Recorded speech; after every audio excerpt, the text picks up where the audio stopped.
We on One are rejoining Mike Smith for day 3 of the live Railwatch.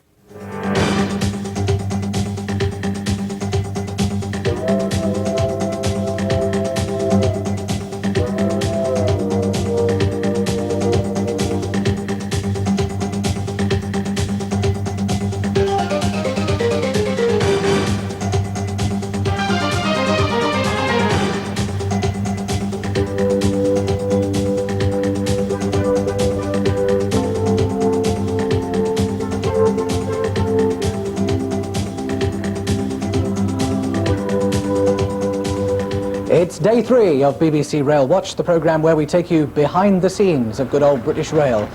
Good afternoon to you. Welcome to York Live. Bit of a breezy day here today. Today is the day we take a look at many of the things that happen on the railway, whilst most of us are tucked up in bed. We'll be taking a close look at the round-the-clock maintenance that helps keep the system running, and we'll see a truly non-stop train which delivers and picks up without ever coming to a halt. And we're also in for a bit of shunting today, if you'll pardon the expression. We're going to join Paul Coyer at Doncaster's Belmont Goods Yard, south of York, for what could be described as a moving experience. But first, let's catch up on the news we've created so far this week. Remember some drama in yesterday's Railwatch when a train arrived here at York, apparently on fire? Well, after being taken out of service, the power car limped its way from here to Neville Hill. That is a maintenance depot, by the way, and not a man. At Leeds, our cameras followed the British Rail engineers as they traced the problem, and we'll see more of that later on. At the close of yesterday, we told you of a Doncaster problem, which halted all trains going through that area. Now, the good news is that the track circuit failure, which meant that the points had to operate manually, was repaired inside 45 minutes. All is now okay. Our driver of the week, John Swaby, who joined us on air here yesterday, is continuing his working week, and we'll catch up with him later. And what of BR's latest named high-speed train, the BBC Railwatch 43108?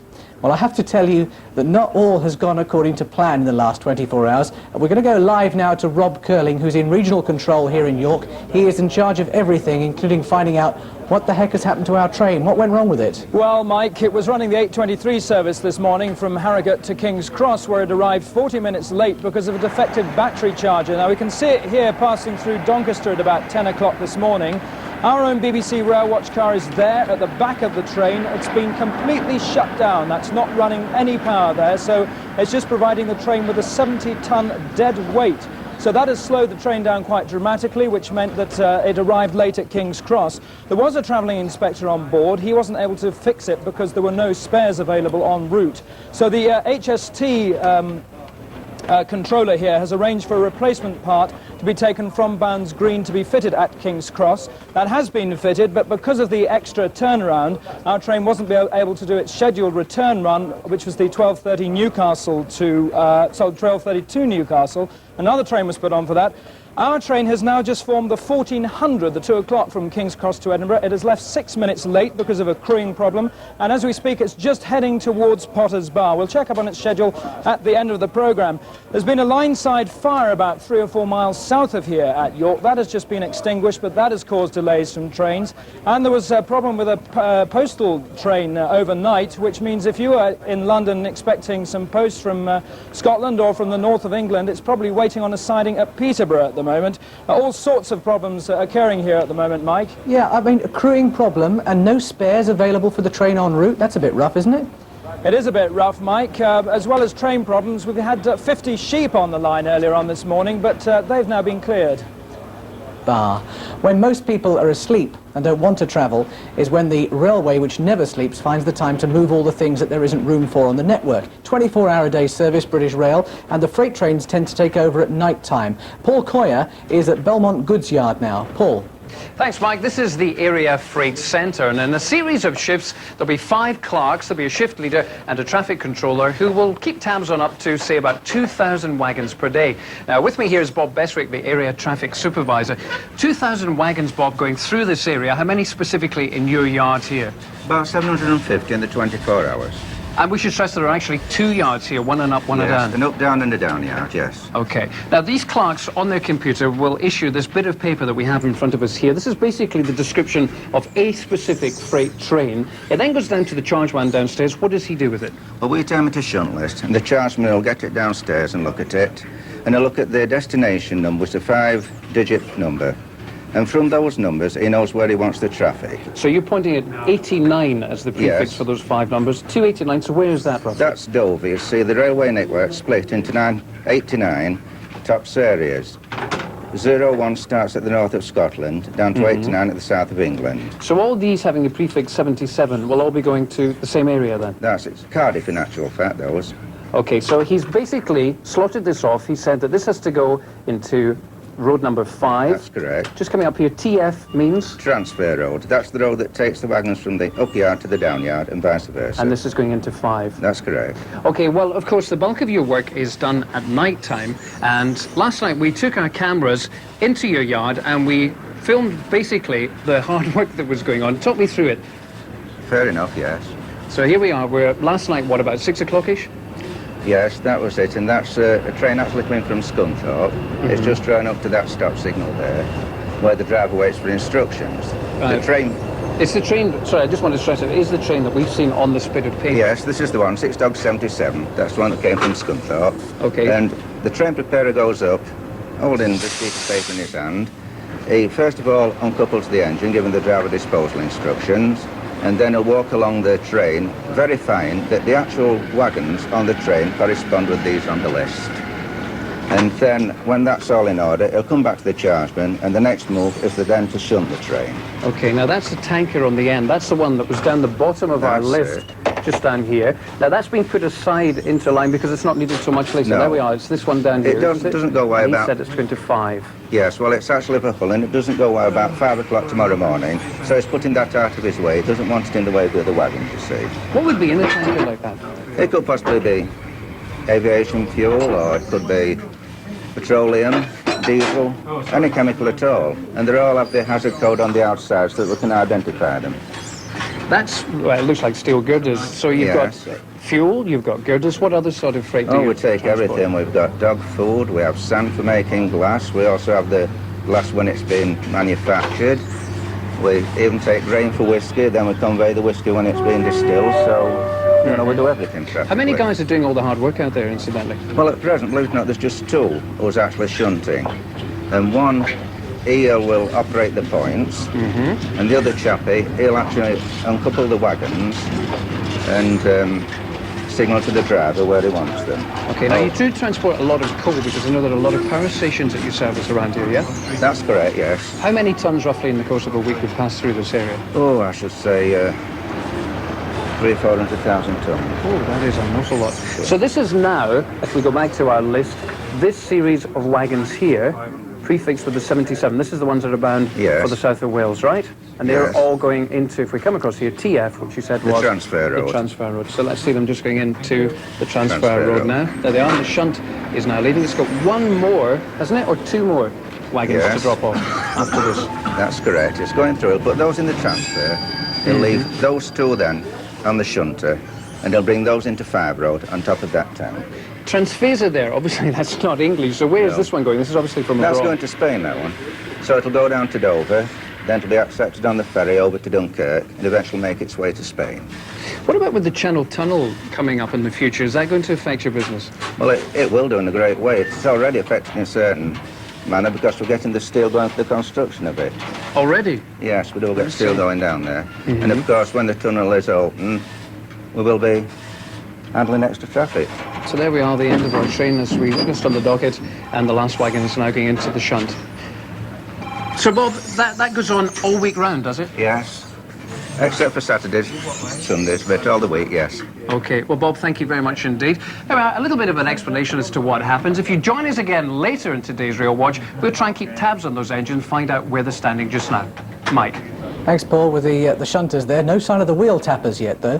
The trains that go bump in the night. The railway is very much, as I said, a 24-hour-a-day operation, and even if passengers don't want to travel in the middle of the night, they do expect their trains to be spick and span first thing in the morning. And that's where the maintenance depots come in. We've heard a lot about maintenance even so far in this programme. The East Coast high-speed train fleets are serviced at 4 locations. There's Bounds Green, which is near London. There's Heaton in Newcastle. There's Craigentinny, which is near Edinburgh. And the largest is good old Neville Hill in Leeds. And Penny Busted is waiting to talk to us live from there now. Penny. Good afternoon, Mike. Well, yes, it's here that the sick, the weary and the worn-out trains and power cars come 24 hours each and every day for refits, rebores and refurbishments. You mentioned earlier the train that we featured yesterday, which had broken down at York. It had a problem with its yaw dampers. Now, they're the things that keep it stable as it goes round corners. It came here yesterday afternoon and they discovered that 5 out of the 16 bracket bolts which hold the 4 yaw dampers in place had sheared off. Here you can see a faulty one alongside a new one. Quite a difference. The intense vibration they undergo means that this can happen if they are under or over tightened. Unnoticed, I'm told that if this could have led to a rather serious problem. Now that was yesterday afternoon. Our man on the night shift, Malcolm McCaig, joined the night shift here last night and kept a very special watch on our train, the Railwatch Special.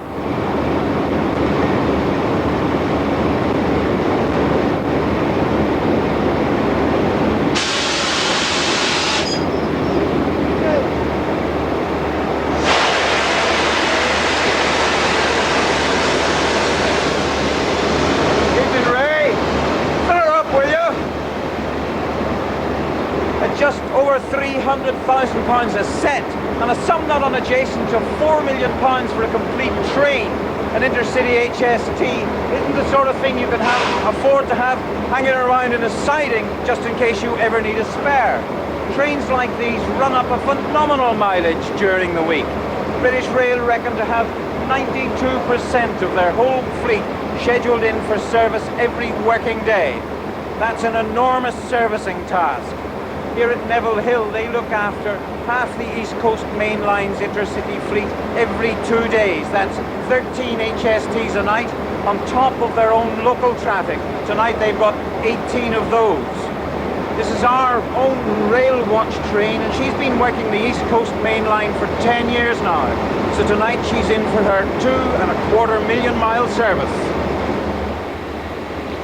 This is one of the few service stations left in England where somebody washes your windscreen for you while you're waiting for the pump attendant to finish. Once she's been refueled, our train goes forward to be cleaned inside from end to end. You'd be surprised how dirty your fellow passengers can be in the course of one day. And when Mr. and Mrs. Mop have finished, it's time to make way for the Railwatch Dustbusters.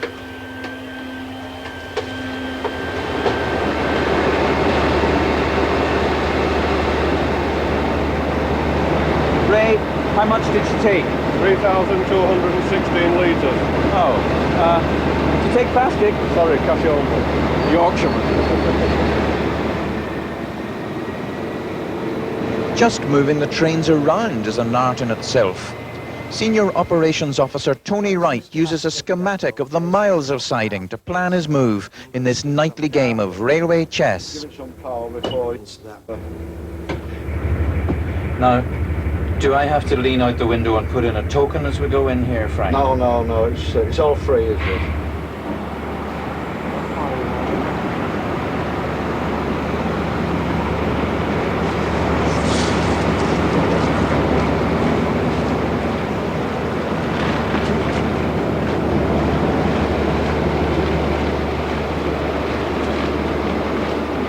As well as cleaning the trains, the night shift at Neville Hill has to deal with all the running faults that have been reported during the day.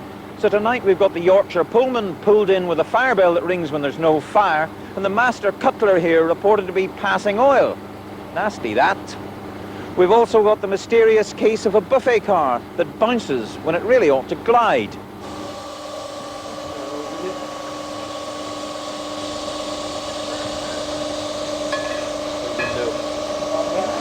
Quarter-past 2 in the morning, and a buffet car has come in with a report of rough riding. They've checked it and found that some of the wheels have been slightly flat, possibly the result of a snatching brake. It's not serious enough to take the car out of service, but the shaking of the bogie has damaged one of the springs. So they decided they can take the car off the train, jack up the coach and change the spring in about half an hour and get it back into the train, send it out again. Today this train will be programmed so that tonight it finishes at Craigentinny, where they've got a ground wheel lathe. There they can put the car in on the tracks and regrind the tyres on the wheels without taking the car out of service at all. And in addition to these urgent, not to say frenetic repairs, the night shift has a challenging schedule of routine maintenance to get through. John Redfern supervises high-speed train maintenance with an air of quiet efficiency. John, what's happening to the trains now? At this point in time, we are doing A exams, examining for loose and missing parts, brake pad replacement, oil levels, lighting, anything that can cause problems over the next 1, 2, 3, 4 days on that train. And how often does that happen to the trains? Usually the minimum time is 2 days, but we do run up to 4 days. And how many miles would the trains have covered between examinations? It can vary. We know of diagrams that are up to 1,500 miles in a day. So over 4 days, 4,000 or 5,000 miles. It's a lot. It is a lot. More than the car would do in the average month, I would think. Once finished in the maintenance sheds, the trains are run back out into the night, almost ready for the morning schedules. A 3:15 in the morning, and at Neville Hill, here's a sight you don't often see on today's modern railway. An engine on a turntable actually being turned. If you were watching Railwatch yesterday, you saw what railwaymen call a cripple, a train that's failed and had to be taken out of service. It happened at York. Well, that train itself was back in service about 7 o'clock last night. The power car came here to Neville Hill about lunchtime. They looked it over, found what was wrong. It was a fault in the leading bogie, and now it's been fixed. It's ready to go back into service. Now the night shift is almost over. The battle against the clock has once again been won, and BBC Television Railwatch is ready to get on the road. Malcolm McCaig, the story of man and machine in perfect harmony. In a moment we're going to look at another side to British Rail's freight operation, moving coal to power stations. And by the way, it is worth remembering that the world's first public railway, the Stockton and Darlington, opened in 1825, was built by coal owners to move coal from the pits to the coastal ports. And coal is still the railway's most important earner. Of course, over the years, the railway has steadily evolved. Just as the look of the trains has changed with the scrapping of steam engines and the introduction of new high-speed trains, so the business the railway does has undergone change. It's not all that long ago that the freight trains looked just like this. Even in 1952, when this film was made, road transport was unable to compete with the railway. The lorries were too small and too slow as well. The road system was tortuous. The railway carried just about everything. That, of course, all changed in the 60s, and as the freight traffic moved to the roads, wholesale closures of branch lines followed, and scenes like these became just a part of memory.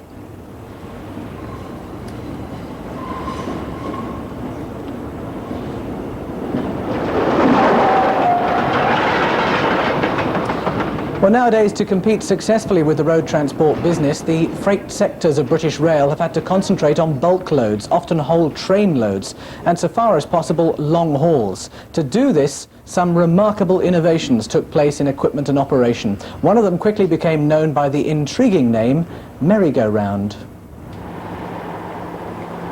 The big power stations of the Yorkshire coalfield. The baseload generators supplying electricity to the national grid. In the shadow of one of them, Ferrybridge, lies Nottingley Freight Depot, one of a number of depots where the fleets of locomotives and trucks are based for the sole purpose of moving the coal to feed the monster appetites of the furnaces. And the coal is moved around the clock. 24 hours a day, trains like these are on the move. From colliery to power station, back to the colliery, and again to the power station. 38 hopper wagons, each loaded with 32 tons of coal. Under the bonnet of the Class 56 diesel locomotives, the best part of 3,500 horsepower. Back in the 1960s, a huge investment programme paid for the construction of these new power stations, the trains to service them, and, more importantly, for a new method of loading and unloading the coal. Automation was the name of the game. At the power station, the automatic pilot takes over. While the driver looks on, the locomotive eases its huge train load through the discharging shed at the stately pace of half a mile an hour. Automatically, the safety catches come off. Next, the trackside Daleks operate the doors on the underside of the hoppers, and 32 tons of coal drop neatly onto the conveyor belts below.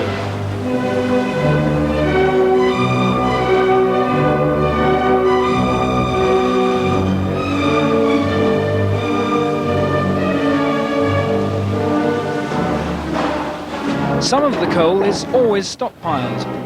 Between them, the 2,000 megawatt power stations get through 5 million tons of coal a year.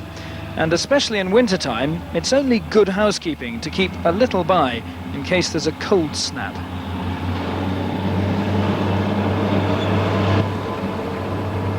With the trucks checked as they leave to make sure that the hopper doors are safely closed, the train is off to load another 1,200 tons of coal.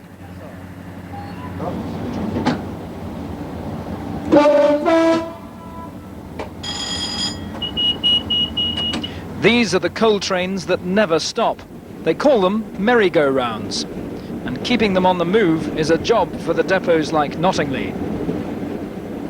Our function is to provide the traction and rolling stock for the Air Valley coal operations.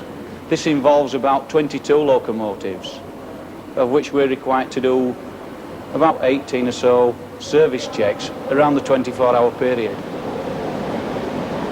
A whole range of progressively more extensive services is carried out as the locomotives clock up the miles.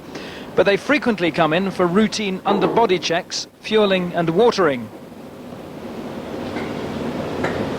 For extra sand, which can be blown between wheels and rails to improve traction when pulling full loads out of the collieries.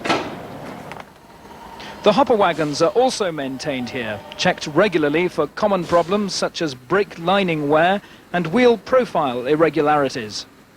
With regard to the locomotives, our prime function is to be a service depot and not a maintenance depot. Should we encounter a problem that goes beyond light maintenance and servicing, then we send the locos down to Towton.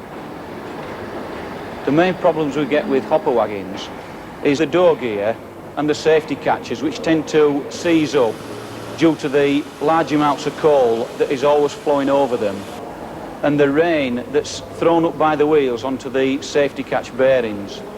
Because the vehicles are now getting pretty old, some are over 20 years old, there is some corrosion taking place around the bodywork, particularly where the body comes in contact with the sole bar.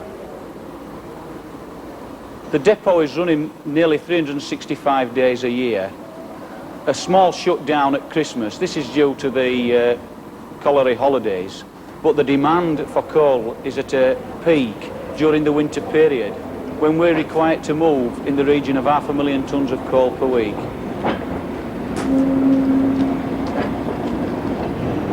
Rob Curling there in perpetual motion, and I've got a high-speed train and all sorts of things going past me here at the moment. There are the merry-go-round trains.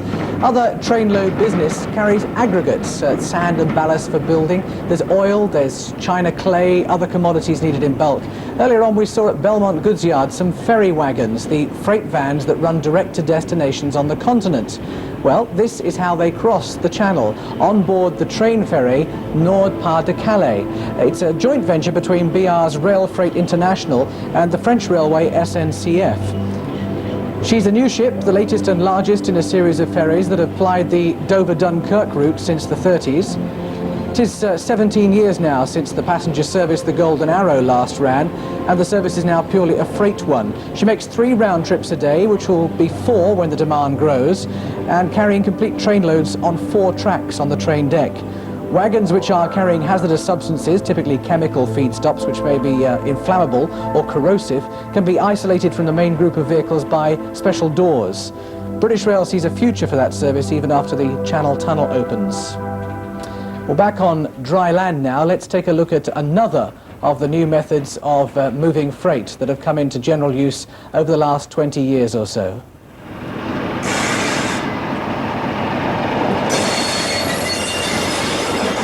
This is Stratford Freightliner Depot in East London on any afternoon of the week. Just pulling out is the 1420 Stratford to Willesden working, carrying 10 vehicles for Holyhead and 5 for Cardiff. Today the freight is mainly soft drinks, sugar, detergents and household goods, loaded into what to you and me are containers, but to British Rail are a form of intermodal transport.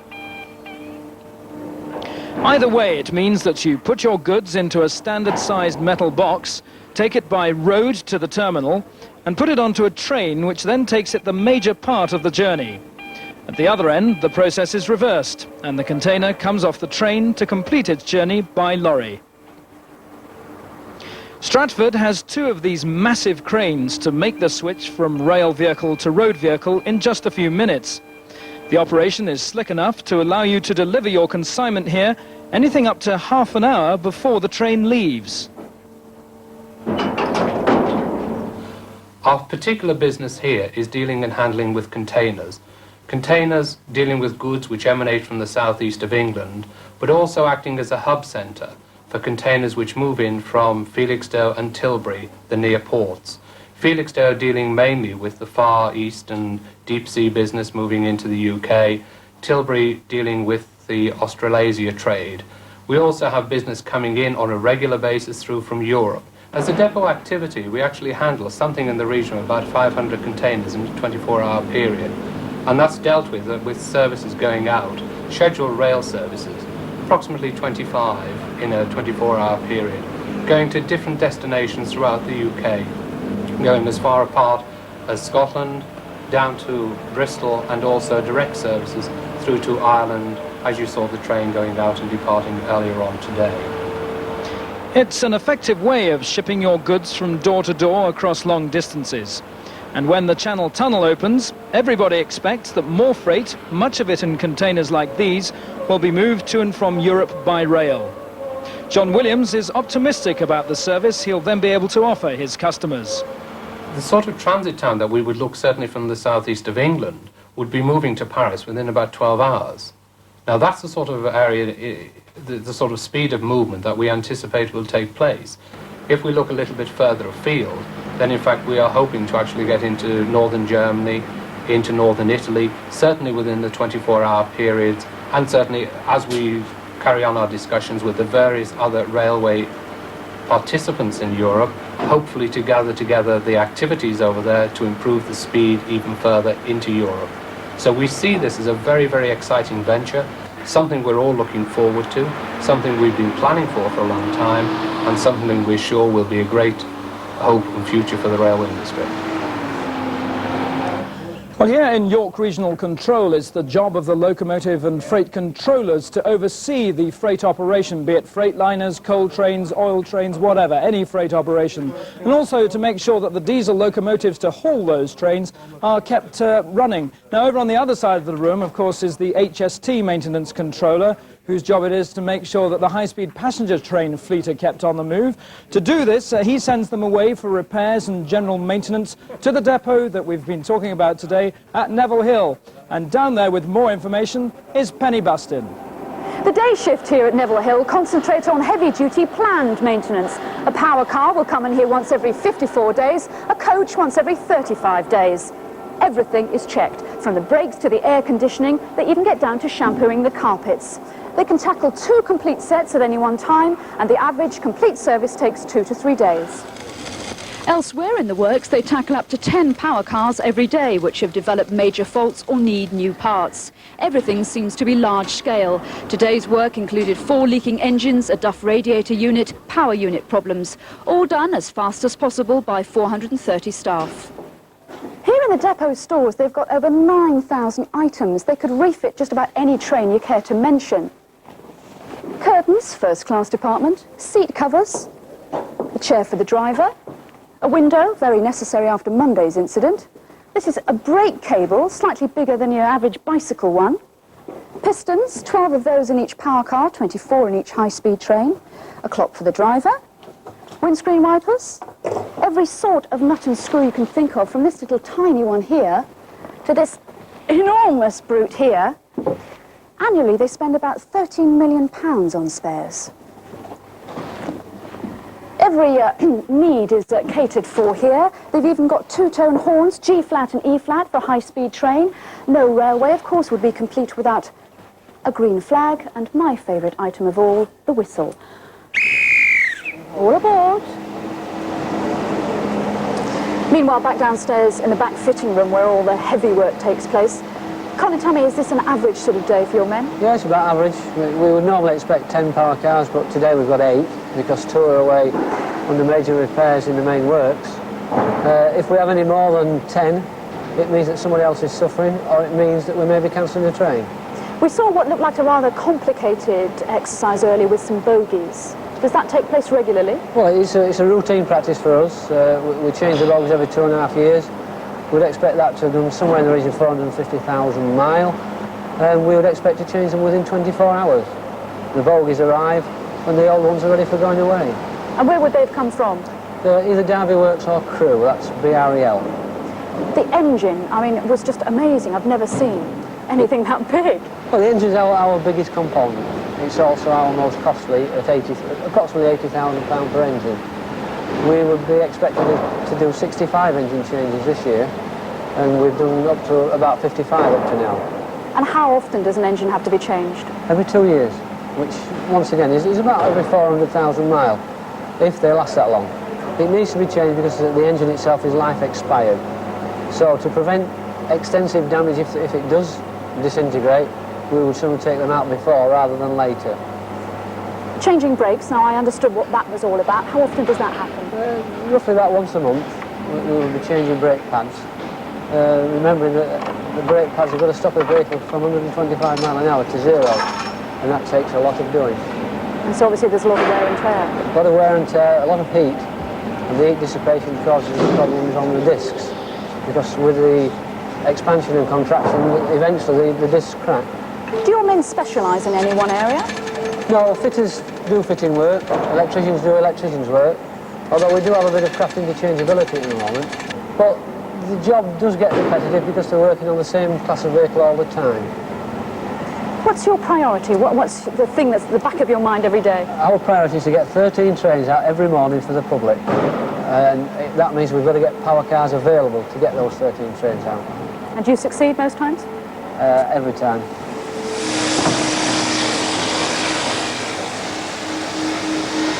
The train is thought to need a new coat of paint about once every 2 years. It takes them about 2 days to rub down the entire surface, and then with such an enormous area to cover, you'd expect that they'd spray it. But no, you'd be wrong. They found that the old-fashioned hand-painting method is much, much better. It takes about 6 days to put 2 coats of paint on a power car like this. With us now is Brian Ward, who is Eastern Region's Chief Press Officer. Brian, we've seen today and overnight how the power cars are maintained. What we need to know now is why so many of them over the past couple of days have needed to be maintained. Well, obviously we've got to maintain our trains to keep them in service. It's true that viewers have seen some 4 or 5 power cars fail during the past 2 days, but let's put those failures into perspective. We've run over 200 high-speed trains on the East Coast Main Line during the last 2 days. On Monday, our problems were largely caused by the severe weather in Scotland. Yesterday, 50% of all our trains were in their destinations bang on time. 80% were within 10 minutes of time. It's true that some were delayed, but that was largely due to a continuance of the severe weather and the conditions they caused. So you're saying it was just bad luck that our cameras happened to be around when there were so many breakdowns? I think we accept that there will be failures. Our equipment is now over 10 years old. The high-speed trains are doing over 1,100 miles a day. Many of them have done over 2.5 million miles now. But we are well aware that there is a limit to the demands we can place on the high-speed trains. That's why we're investing £306 million on East Coast Main Line electrification and new trains for the route. The incident we saw yesterday with the train with its yaw dampers damaged, could that have been dangerous? Was that potentially lethal? I'm told by our engineers that it wouldn't have been lethal and it certainly wouldn't have been dangerous. Nevertheless, it's something we don't like to see. And as you know, most of the power cars that have gone out of service in the past 2 days have been speedily returned to traffic. But what about our own Railwatch train? Now that's a bit of an embarrassment for you. It is an embarrassment to us, and I can promise you we shall be doing everything we can to get that train back into service and running highly successfully tomorrow. There you are, that's the view from Neville Hill this afternoon. Now back to the studio. Thank you, it's me here in control. In fact, interestingly enough, we've just heard that our Railwatch train has stopped, made a special stop at Stevenage to pick up a travelling fitter because of the problems it's been having this morning, which has made it even further behind schedule. It left King's Cross 6 minutes late. We actually followed one of these travelling inspectors, Roger Senior. He's one of the East Coast Main Line's riding inspectors, as they call them, and we followed him as he began another day of troubleshooting. Trains, like other mechanical objects, develop problems occasionally, but British Rail can't afford to simply drop those affected from the schedules. 0700 at Doncaster Station. A typical start for a technical riding inspector boarding a train to check on a driver-reported problem. The inspector's role is to locate and remedy faults not serious enough to force replacement rolling stock. The day begins with a call to York Control to assess work priorities, as things can change fast on this East Coast Main Line. The plan was to travel to Newcastle on a train with braking problems and then return to Doncaster, but the schedule had changed twice by 7:30. Well, it appears things have changed again. We're going to Newcastle as planned, but from Newcastle we're going to have to ring in again because there's some more trains that's now in bother. So we could be either going south or even going farther north. But until we actually get to Newcastle and get an update. What kind of faults are there? We've got some that's in bother with low power. It means that the train can't get to line speed at the correct, it's fast enough, which affects its timing, which can affect other trains. And that's the problem we seem to have today with 1 or 2 trains running around. Is it a long day? It could be a long day today, yeah. 43057 pulled into Doncaster slightly late, and Roger boarded immediately to start fault finding.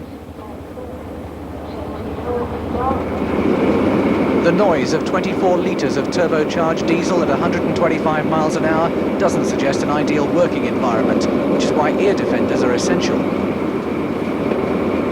Faults are as often as not located in the rear power car, and the inspector can find himself walking past rows of breakfasting businessmen to the back of the train. Here he can monitor all the engine readouts without distracting the driver, even if the look of travelling backwards at this speed is mildly unsettling. What I do is I ride these HSTs up and down wherever they've got faults.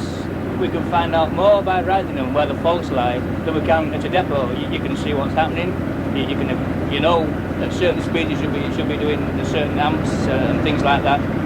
So that's the idea of the job, is to find out where the faults lie, find out what's wrong with it, try and repair it if you can, and if not, you then report to York Control, who have the overall responsibility of planning the maintenance side. Tell them the faults, and they can then plan accordingly whether it needs rectification straight away or it can run until it gets to a depot at night. The intermittent braking fault hadn't displayed itself for almost 200 miles. That was the fault we're experiencing now. It's made the brake application, but not by the means of the driver. So it's a case now of finding out where the problem lies, but as you can see, the brake pipe has returned to normal, which makes my job slightly harder because the system is now working normal again.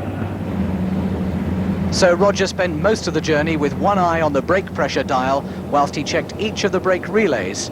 Not an easy job at 125 miles an hour.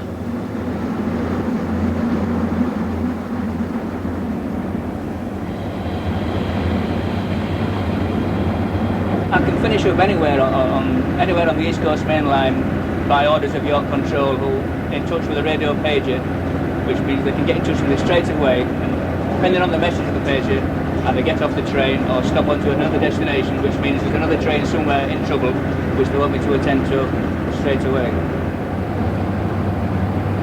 We're now approaching Newcastle, and as yet we haven't actually detected the fault, although we've had it, we haven't quite detected it. Hopefully on the return journey we might be more successful.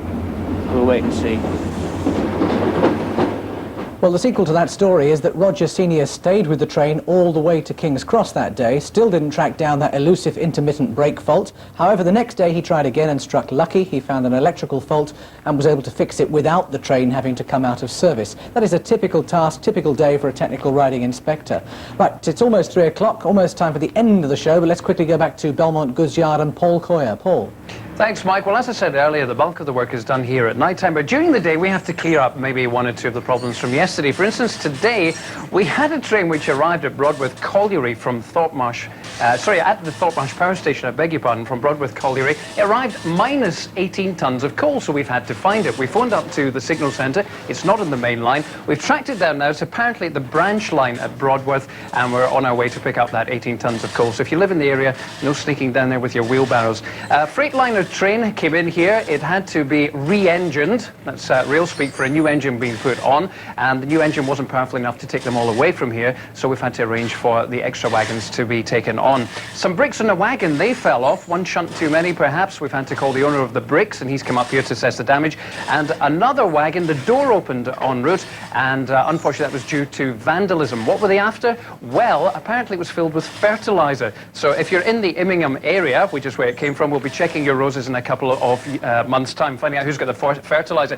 Dave Greensmith, the shift leader over here, is at the Total Operations Processing System, or TOPS as we call it. And with this, you can tell me where any wagon is in the country, can't you? That's right, Paul. Yes, I can. Can you call up the wagon that we had earlier that Bob was telling us about, the one that's en route to Spain? Where is it just now? From memory, it was on its way down to Dover, to wasn't Dover, it? yes. Yep. Going to Dover, and then it would go over on the ferry on its way to Spain. So there's its number. As we can see, we're logged on. The number, the commodity, and its destination, 89691, which is Dover. That's right. The transfeeder, and it is in Dover Yard now, and it's in hold. Yep. They're holding it there, waiting clearance, and then it'll go over on the boat, possibly tonight. Right, let's go live outside and get a driver's eye view of what's happening out in the marshalling yard at the moment. In fact, just over my shoulder, you can probably see there, it is there. And our driver's eye view, the driver today has been with British Rail for 43 years. It's Harry Blackburn.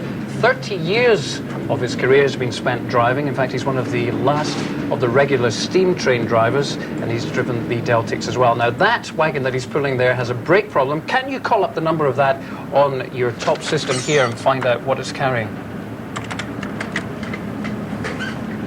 And it's coming up on our computer terminal now. There we are, we're into the system. There's the number of the wagon you can see outside. That's it. It's been taken away for some brakes to be fixed. It's a wagon loaded with sections, actually. It's quite topical. It's for the Channel Tunnel Link. And again, that's on its way down to Dover. Okay, that wagon's about 10 years old, incidentally, isn't it? So what, about 25 grand to buy that 10 years ago? 25,000 to buy it 10 years ago, 37,000 to replace it now.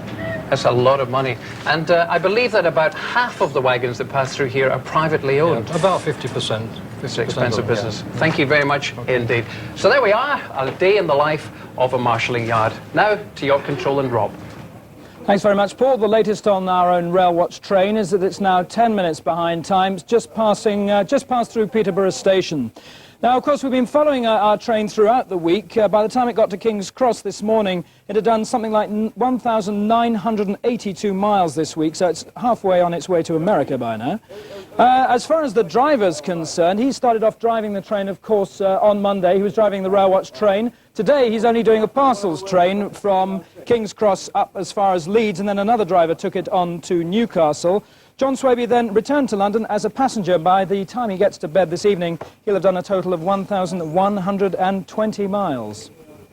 Mike, a fairly interesting story that came in on the log of problems that they've had overnight. Yeah. One driver yesterday was had up for speeding. This is driving a train, not a car. He was caught by a British Rail official who presumably was hiding behind a signal post or something with their own radar speed trap, a kind of problem I suspect you might have come across, Mike. Certainly not. But, you know, the cynics in life would say he should be given a medal, Rob, for speeding on British Rail. Yes, maybe he should, yes, making up some time. Maybe we should get our Railwatch driver to do that now. Well, are we maybe painting too black a picture this afternoon? You know, we're showing all these things that are going wrong. Of course, most of it goes right, doesn't it?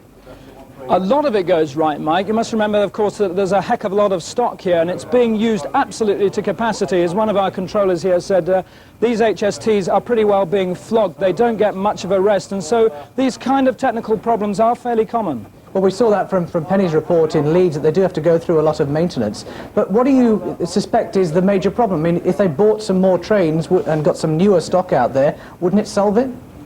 I think that's partly the problem. I think as far as the diesel locomotive fleet is, that's pretty old. They haul still some of the passenger trains and most of the freight trains. I think as far as these HSTs are concerned, one problem, I mean, thank goodness there's a power car at each end. What will happen when they bring in these new Class 91 locomotives that have only got a power car at one end? How are they going to move the trains then? And of course the electrification service that's coming up shortly, they're just doing this. In fact, this work is going on behind me here. You can see out the window. They're actually preparing the East Coast main line for total electrification, and then there'll be a whole load of new engines coming on, because of course the HSTs haven't got the cantilever pantograph on top of them to pick up the power, but they'll be bringing new locomotives to do that, and they'll be running on this very line all the way up the East Coast. So things aren't that bad, and things are improving on British Rail. There's a lot of investment going into this sort of thing here. We'll be back with you at the same time tomorrow. I'm nipping off to Leeds right now. I'm going to join Penny Buston and Paul Coyer down there. Between us, we'll bring you the behind-the-scenes story of how a big city station is run, a complex operation involving a mix of services. There's intercity, cross-country, provincial, local commuter services. And Rob Curling will be in Leeds, where they've had their fair share of problems this morning, haven't they, Rob?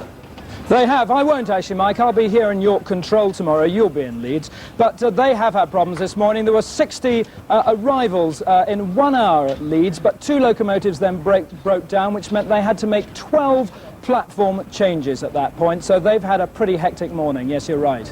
OK, Rob, tomorrow's another day. We'll report live from Leeds in Railwatch tomorrow at 2:15. Please do join us. Until then, good afternoon.